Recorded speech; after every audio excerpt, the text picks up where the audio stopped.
Welcome back, cherished companions on this profound wisdom quest. We arrive here together at day 11, continuing our steady, intentional, and ever-deepening journey into the very heart of a life well lived.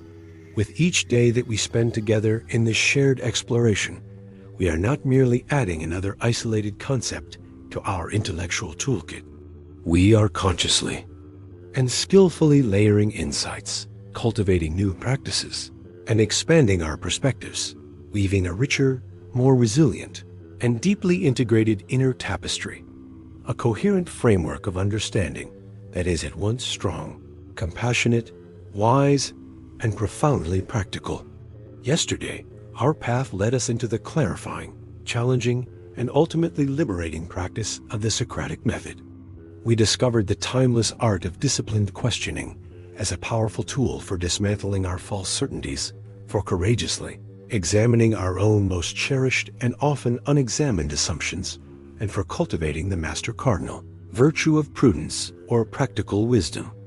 We learned, in essence, how to think more clearly, more honestly, and more deeply for ourselves, becoming midwives to our own latent truths.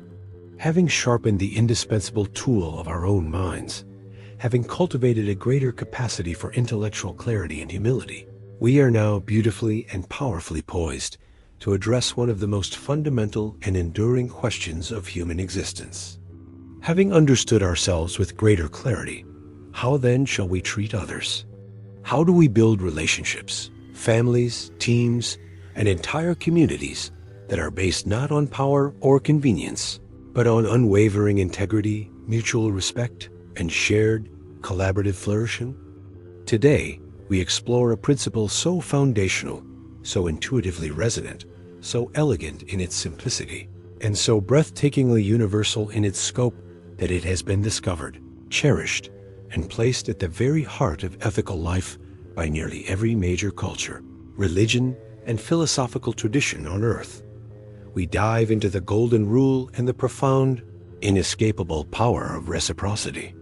At first glance, the golden rule may seem like a simple, almost childlike cliché, a moral platitude we learned in our earliest years, and perhaps now take for granted, dismissing it as overly simplistic for the complexities of adult life. But to do so is to fundamentally overlook its profound depth, its sophisticated psychological underpinnings, and its radical, world-changing implications for ethical living in a complex and often fractured world. In its most famous positive formulation, often associated with the Christian tradition as found in the Sermon on the Mount, it states, "Do unto others as you would have them do unto you." This is not a passive suggestion to simply be nice. It is an active, courageous, and deeply imaginative call to compassionate, proactive action. It demands that we not only refrain from harm, but actively generate good in the world. There is also a powerful and equally profound negative formulation, often called the Silver Rule, which emphasizes the crucial wisdom of restraint and the prevention of harm. It is found in the teachings of Judaism from the great sage Rabbi Hillel the Elder, who, when famously challenged by a Gentile to explain the whole Torah while standing on one foot, responded with brilliant concision, "That which is hateful to you, do not do to your fellow. That is the whole Torah. The rest is the explanation. Go and learn." We find this same essential formulation at the heart of Confucianism, where Confucius taught, "Do not impose on others what you yourself do not desire." Both of these formulations, the active ethic of doing good and the passive ethic of refraining from harm, are two sides of the same golden coin. Together, they are not merely suggestions for better behavior. They constitute a complete, portable, and remarkably sophisticated ethical system distilled into a single, memorable, and universally applicable principle. The sheer, undeniable, and staggering universality of this principle is a phenomenon that demands our deepest contemplation. It stands as a powerful testament to a deep, archetypal truth about the human condition and the non-negotiable prerequisites for successful, harmonious social living. The golden rule, in one form or another, is arguably the cornerstone of a potential global ethic. As we've seen, it appears everywhere, a luminous thread in the grand tapestry of human wisdom.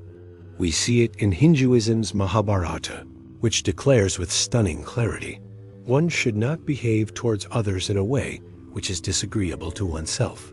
This is the essence of morality. We see it in the core teachings of Buddhism, in the Udana Varga. Hurt not others in ways that you yourself would find hurtful. We see it in the traditions of Islam, where the Prophet Muhammad stated in a hadith, "None of you truly believes until he wishes for his brother what he wishes for himself." We find clear and unmistakable echoes of it in the humanist traditions of ancient Egypt and Greek philosophy, with figures like Plato and Aristotle, who spoke at length about proportional fairness, and in countless indigenous cultures across the globe, whose societies are built upon foundational principles of kinship, interdependence, and mutual respect. The fact that humanity, across vast chasms of time, geography, language, and culture, has independently and repeatedly arrived at this same core ethical insight is profoundly significant. It strongly suggests that this principle is not merely a culturally relative preference, but rather that we have collectively discovered something essential, something fundamental, something non-negotiable about how to live well together. It is a piece of our shared human wisdom, a common heritage that transcends dogma and doctrine. It points to an innate moral grammar hardwired into our collective consciousness, a recognition that the desire for dignity and the aversion to cruelty is a universal human constant. So why is this rule so persistent, so resonant, and so powerfully effective as a guide for ethical action? Its genius lies in its brilliant, elegant simplicity and its profound, multi-layered psychological mechanism. The Golden Rule is, at its heart, a profound and continuous exercise in both empathic and imaginative perspective-taking. To apply it effectively and authentically in any given situation, you must first engage the very skills of deep empathy we explored with such care on day 8. You cannot possibly know what you would want done to you in another, as unique and specific situation, without first making a sincere, courageous, and wholehearted effort to imagine yourself in their situation. This is not a superficial act. It requires you to imaginatively project yourself into their reality, complete with their personal history, their cultural context, their unique set of circumstances, their vulnerabilities, their fears, their hopes, and their needs.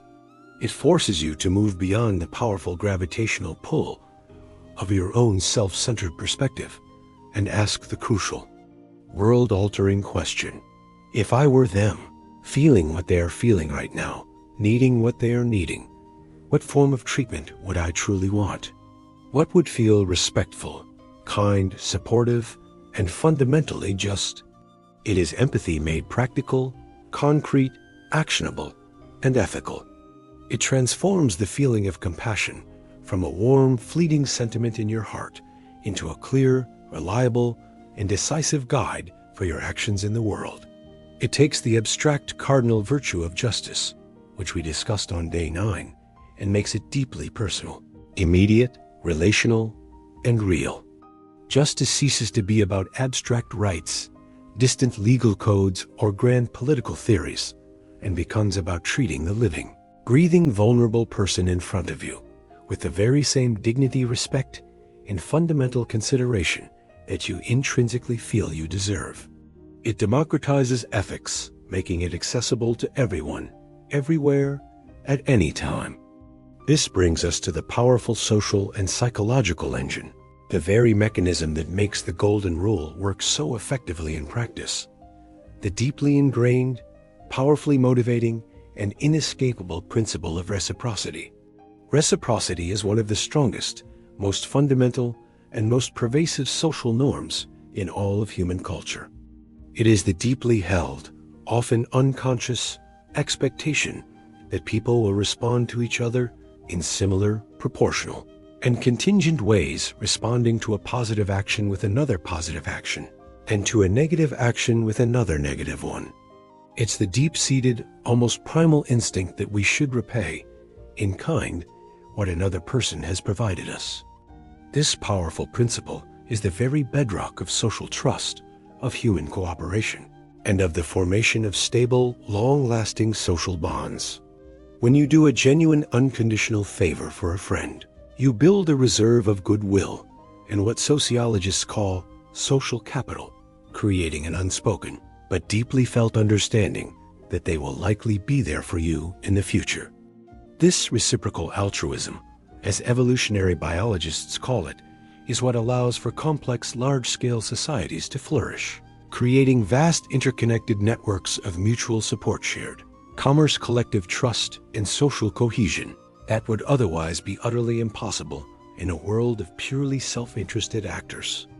It's the "I'll scratch your back, you'll scratch mine" instinct that builds everything from friendships to global trade. But this instinct isn't just a cultural invention. It is deeply rooted in our evolutionary psychology. We are, in a very real sense, hardwired to cooperate and reciprocate. For our ancient ancestors living in small, interdependent tribes, survival was a team sport. An individual's ability to build a strong reputation for being fair, reliable, and trustworthy was not a luxury. It was a matter of life and death. Those who shared their hunt were more likely to be shared with when their own hunt failed. Those who were known to be cheaters or freeloaders would be ostracized, a virtual death sentence. This intense evolutionary pressure selected for brains that are exquisitely attuned to fairness and reciprocity. This is why a sense of injustice feels so viscerally unpleasant to us. Modern neurochemistry supports this. When we engage in acts of trust and positive reciprocity, our brains release hormones like oxytocin, often called the bonding hormone, which facilitates social connection, reduces fear, and reinforces our desire to cooperate further.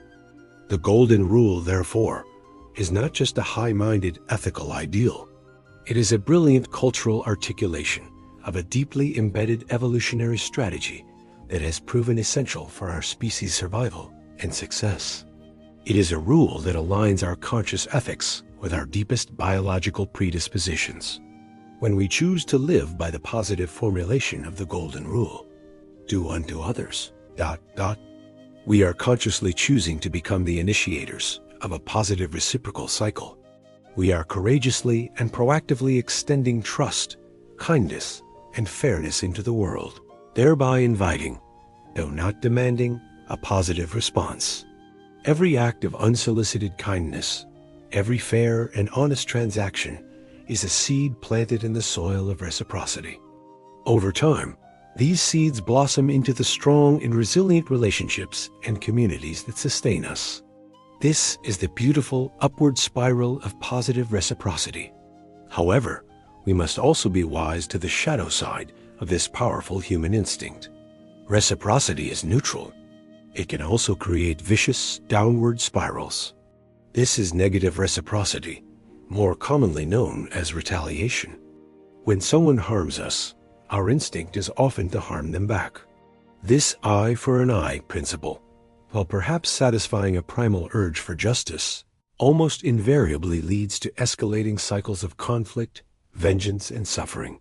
This is the cycle that fuels everything from petty office squabbles to devastating international wars. This is what makes the conscious application of the golden rule so radically powerful, especially when practiced in the face of negativity. To consciously choose to treat someone with kindness, fairness, and respect, even when they have treated you poorly, is an act of profound strength and wisdom. It is a deliberate and courageous act of breaking the cycle of negative reciprocity. It is choosing to respond not from the primitive instinct of retaliation, but from the higher ground of your own character and values. This requires immense fortitude, the moral courage we explored on day 9. It requires the temperance to master your own reactive anger. And it requires the prudence to see that responding to negativity with more negativity only perpetuates suffering for everyone. Yet applying the golden rule in our complex, globalized world presents its own set of challenges and requires deep nuance. While the principle itself is universal, its application is highly context-dependent.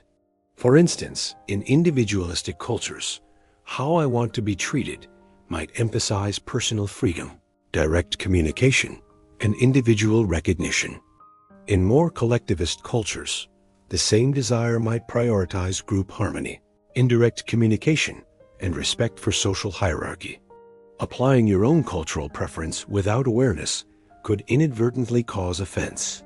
The Golden Rule demands not just that we imagine ourselves in another's shoes, but that we understand the very ground on which those shoes are standing. Furthermore, we must wrestle with the problem of conflicting desires. What happens when treating one person as you'd want to be treated directly harms another? Or what if what someone wants in the moment is not what is actually good for them? This is where the Golden Rule, if interpreted simplistically, can fall short. It must be guided by the master virtue of prudence. Prudence demands we consider the entire web of relationships and long-term consequences, not just the single interaction in front of us. It asks us to aim for the greatest overall good, which may sometimes require making a difficult choice that doesn't please everyone. The Golden Rule provides the initial empathic data. Prudence provides the wisdom to act upon that data skillfully. This leads us to an even more advanced and demanding ethical principle, one that can be seen as the mastery level of empathic living, the Platinum Rule. While the Golden Rule is a fantastic and essential guide, it still operates from our own frame of reference. Do unto others as you would have them do unto you. The Platinum Rule takes it a crucial step further. Treat others as they would want to be treated. This is a profound shift. It requires us to move beyond our own assumptions about what is good, kind, or helpful, and to engage in the deeply empathic work of discovering another person's unique needs, preferences, and desires. It demands that we listen more than we assume, that we ask more than we assert. For example, when a friend is grieving, your Golden Rule instinct might be to try and cheer them up, because that's what you would want. But the Platinum Rule would compel you to pause and ask, perhaps gently, what would be most helpful for you right now? Do you want to talk, or would you prefer some quiet company, or perhaps just be left alone? The Platinum Rule honors the sovereignty of the other person's experience. It is the ultimate expression of the empathic curiosity and deep listening we explored on day 8. It moves from a monologue of well-intentioned projection to a genuine dialogue of compassionate connection. The Golden Rule is the essential foundation, the gateway to ethical relating. The Platinum Rule is the aspirational horizon, the practice of a true master of empathy. You can now see with even greater clarity how living by these principles requires the deep and skillful integration of our entire wisdom quest. To apply them effectively requires the deep empathy of day 8. It requires the mindfulness of day 6 to create that sacred pause to choose a conscious response. It demands the art of letting go from day 5, letting go of our egos as need to be right and the burden of our resentments. It is a direct expression of the Stoic ideal of cosmopolitanism from day 4, recognizing our shared humanity. And it is a constant real-world application of the Socratic Method from day 10, as we must continually ask ourselves, what, truly, does it mean to treat this person as I or they would wish to be treated? The Golden Rule and its more demanding cousin, the Platinum Rule, are not passive suggestions to be merely admired. They are active, moment-to-moment commitments to a way of being.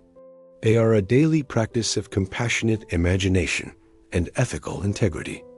They are the most reliable compass we have for navigating the complex terrain of human relationships, consistently pointing us towards connection, trust, and mutual flourishing. So, my invitation to you today is to bring this ancient wisdom into your immediate life. Reflect on a recent interaction you had. With the Golden Rule as your guide, what might you have done differently? Now, take it a step further. How could the Platinum Rule have elevated that interaction even more? Please share your reflections on this profound question in the comments below. as your insights help us all learn to apply these principles more skillfully. If this deep dive into this universal ethical principle has provided you with a clear and powerful guide for your interactions, please support our shared quest with a like. It helps this essential wisdom spread. And as we continue our journey, please ensure you are subscribed and have activated the notification bell. Tomorrow, on day 12 of our wisdom quest, we will take on a crucial topic that is essential for living a virtuous life and applying these rules in a challenging world. We will explore courage and overcoming fear, the path of growth. For it is one thing to know the right and kind thing to do, but it is another thing entirely to have the courage to do it. Thank you for your open and thoughtful engagement today. May you see the reflection of your own humanity in every person you meet, and may you find the strength and the wisdom to treat them accordingly. I will see you tomorrow.